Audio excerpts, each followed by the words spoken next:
Здравствуйте! Магия вкуса добралась до Таджикистана.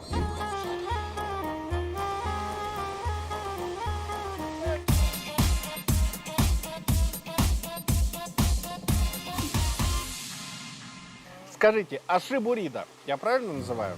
А расскажите про это блюдо. Да, старинное блюдо. Диетическое. И витаминов больше, чем в таблетках. Из фасоли, нута, щавеля, базилика, укропа, помидоров, кинзы, болгарского перца и лука.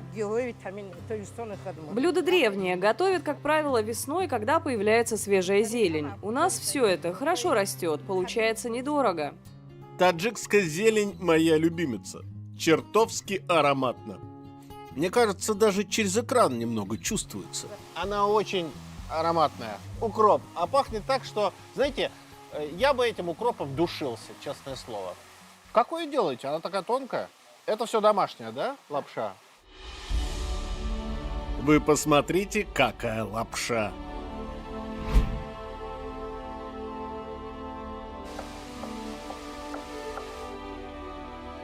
Вот кто по-настоящему познал искусство соблазна. Это лапшичка. Но чтобы такое сделать, конечно, нужен большой опыт.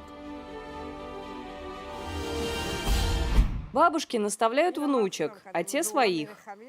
Надо уметь такую лапшу делать.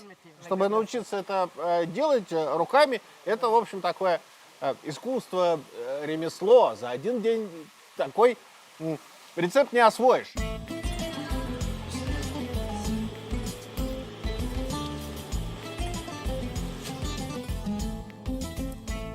Готовим, конечно, в казане. Казан у нас в каждом доме. Он ведь любую утварь заменяет. Фундамент таджикской кулинарии.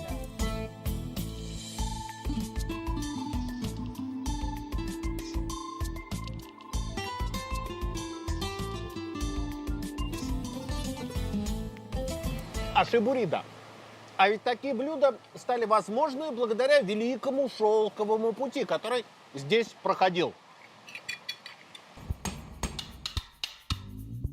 Великий шелковый путь распространял агрокультуру и распространял искусство кулинарии.